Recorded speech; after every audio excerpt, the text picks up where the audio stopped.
So I have been avoiding doing this video because chances are it will be misunderstood and then it will go viral. And I've had a couple of conversations the last 2 days, and I figured that I should do the video. I'll try as much as possible to be as careful as possible and make myself as clear as possible so that the video is not misunderstood.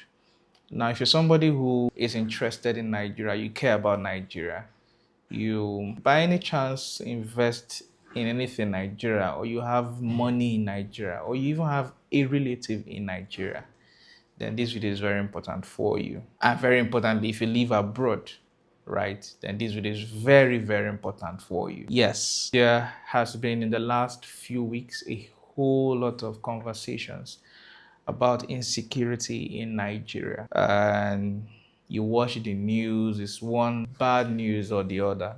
And it's not nice. There's been clamor for the US, Donald Trump to step in and all of that. And it is totally understandable, literally saying, who is going to help us, right? Now, I'm going to do two things in this video, particularly if you're somebody who has cash at the moment and you want to be able to really build wealth through real estate. This video is very, very important for you. In fact, you are the person that should watch to the end. I know some persons are going to end the video in a moment because it's not what they expected to hear. They expected me to share very bad news about Nigeria, and that's not what they want to hear. So they're going to leave the video in a moment. But for those who want to build wealth through real estate, then you are the people I'm actually doing this video for. Now, I'm going to establish a few things first. And the first is that, is there insecurity in Nigeria? Yeah, the answer is yes, there is. There have been obvious incidents here and there, kidnapping at different locations, particularly in major northern parts of the country, and the Kwara incident, and a number of others that have come across personally on the internet. Now, secondly, forgive me, this part of where it gets sensitive. There are also exaggerations here and there. And as is natural for events like this, people will seize the opportunity at this particular time to propagate even more bad news that maybe are old or new, or just, in fact, everybody right now is looking for how to get views. And the goal of views, of course, is money.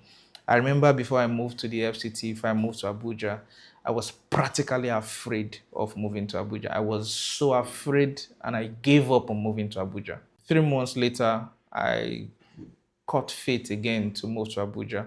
In fact, the first time I wanted to move to Abuja, it was as though Abuja was a war zone. Every time I came online, I was seeing one thing about Abuja that was making me afraid. I heard about bomb, I heard about terrorists, I heard about UK threat alert, people should leave Abuja. And this is me trying to move to the FCT, and it was a terrible moment for me. In fact, I now saw a video where a lady was screaming, people were just screaming and shouting that they just kidnapped somebody in front of the Nigerian police headquarters.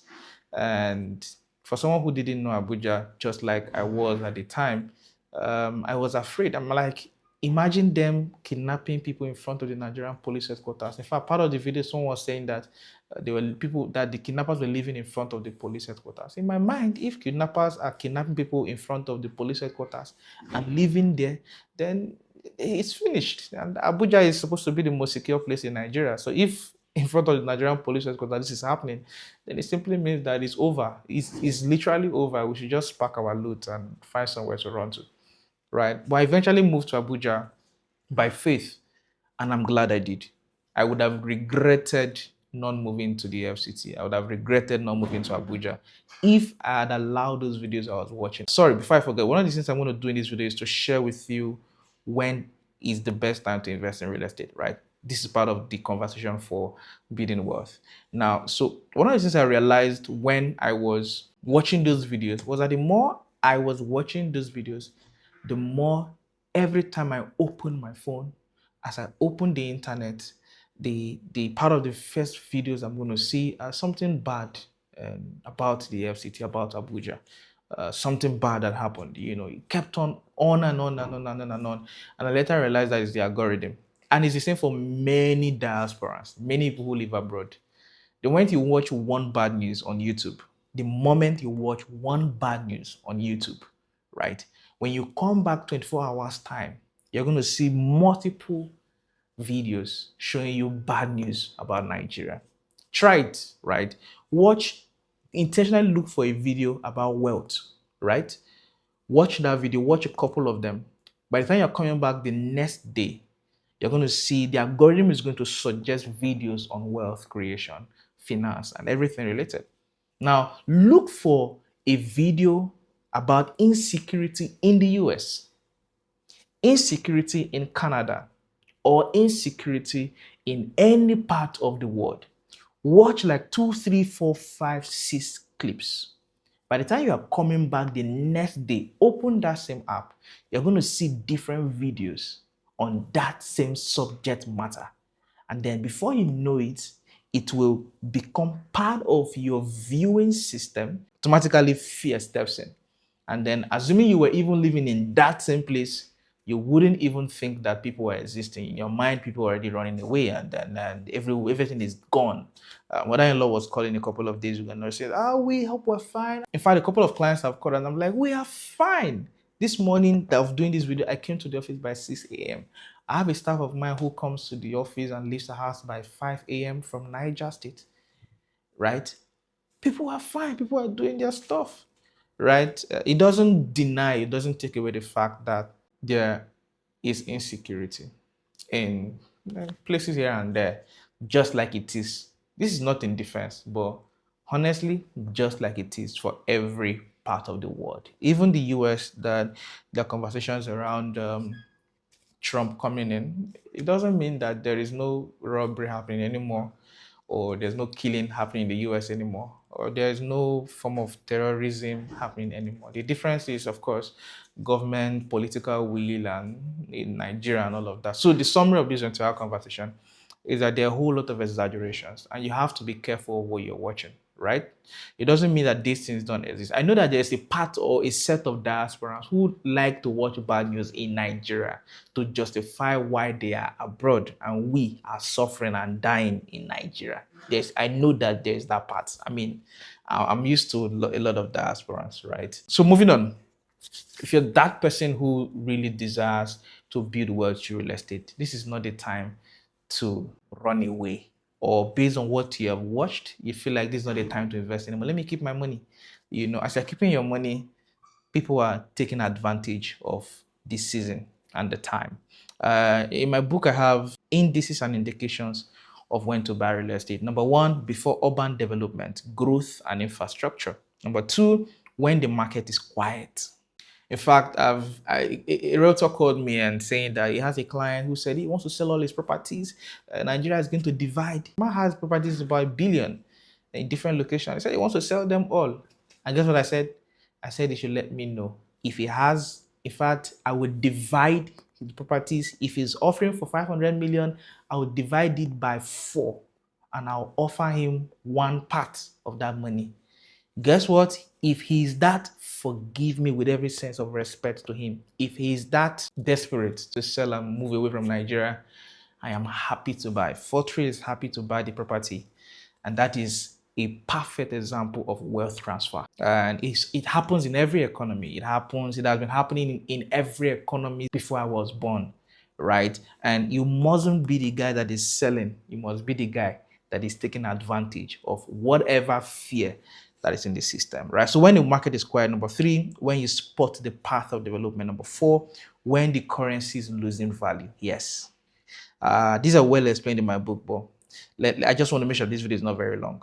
Number 5, when rental demand is clearly rising. Number 6, when the city development plan says so. Number 7, during economic uncertainty and desperate times. Let me read this one. This could mean many things to different people. However, see it as a signal. Desperate times call for smart investors to step in and leverage their cash. It is a wealth transfer season.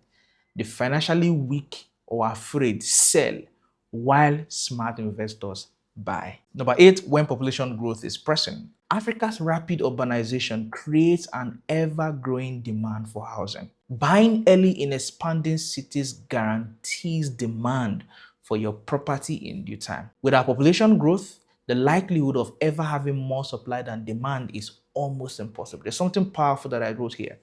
African real estate markets are still largely driven by urbanization, infrastructure expansion, and population growth. As of August 2025, Africa's population is estimated at approximately 1.553 billion. By 2050, United Nations projections 2024 revision forecast the population to reach about 2.5 billion people. Nigeria itself, with over 200 million people and an annual urbanization rate of 4%, has one of the strongest property markets on the continent. Let me be clear. This would mean that Africa will house roughly 25% of the global population by 2050, up from around 18 to 19% as at today. This rapid increase presents huge opportunities for investors who move ahead of the growth. The billionaires of tomorrow aren't complaining.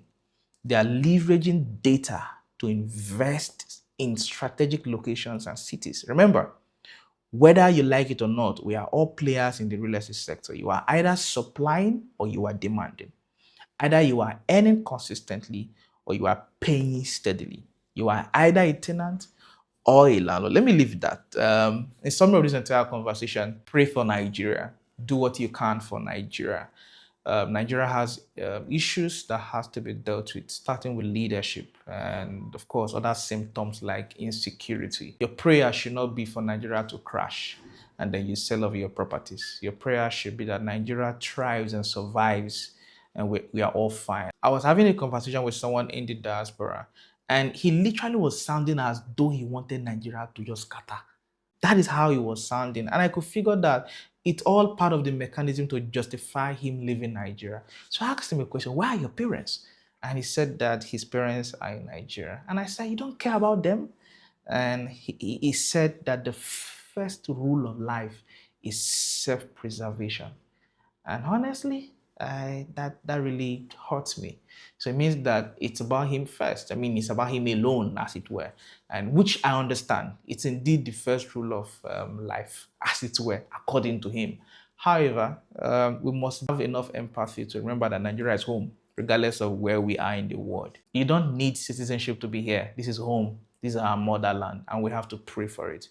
We pray that it succeeds. We pray that insecurity is dealt with. We pray that leadership is gotten right.